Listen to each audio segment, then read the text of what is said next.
Greetings, this is Paul the Poke from paulthepoke.com. Today's topic, Jubilee. What about food? The reference today is Leviticus 25 verses 11 and 12. The 50th year shall be a Jubilee for you. In it you shall neither sow nor reap what grows of itself, nor gather the grapes from the undressed vines, for it is a Jubilee. It shall be holy to you. You may eat the produce of the field. Now this same agricultural rule and set of rules applies for a Jubilee year as well as a Sabbatical or a Shemitah year. And a Jubilee year is like a Sabbatical or a Shemitah year, except for it's on steroids. I mean, it's by definition, a Jubilee year comes immediately after a Shemitah year. And that's in Leviticus 25 verses 8 through 13. So for 2 consecutive years, the land is to rest. There is to be no physical labor or working of the land. Seed is not to be planted. The soil is not to be tilled or turned over. Weeds are left to grow unchecked. Olive trees, fruit trees are not to be trimmed or pruned. Grapevines are left unattended to grow wildly. So whatever grows is going to grow is the idea. And the farmers are not to harvest or gather crops that do grow during the Sabbatical year or the Jubilee year.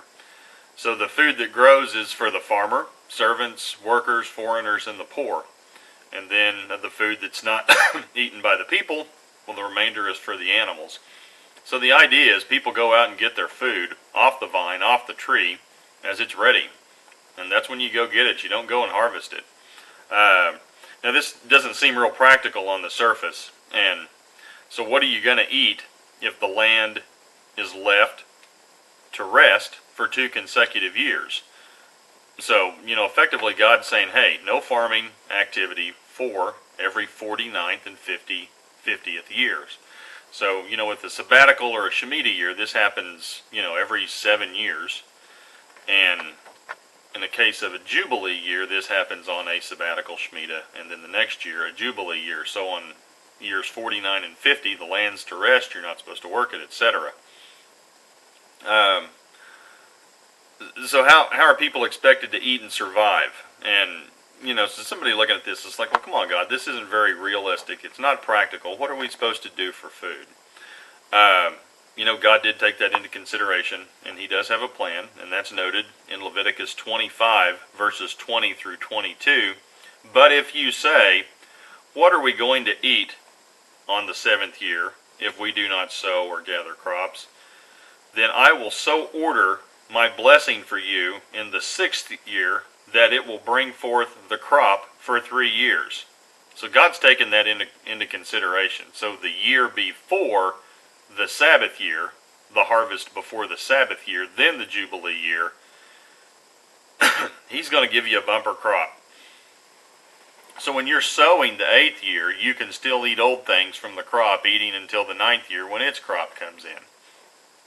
So effectively, He's got it covered, and He will provide abundantly with bumper crops in the year before the land's Sabbatical rest.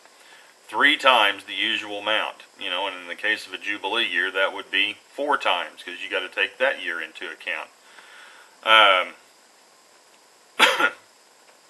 The point of the Shemitah, or the Sabbatical, or a Jubilee year, is to turn and trust in God. He will provide. And another point is provision given by God. Prepare and save for the season. You know this is coming. And it's just like many other things God tells us about. No different than Joseph in Egypt. Hey, 7 bad years are coming. You need to prepare for it. He doesn't lead people down a path and try to sneak up with a big surprise on people. If you know something's coming, prepare for it. And that's just good common sense. So if you're interested in these topics, please feel free to check out paulthepoke.com. Keyword Jubilee, keyword food. Thanks for listening. Take care. Bye.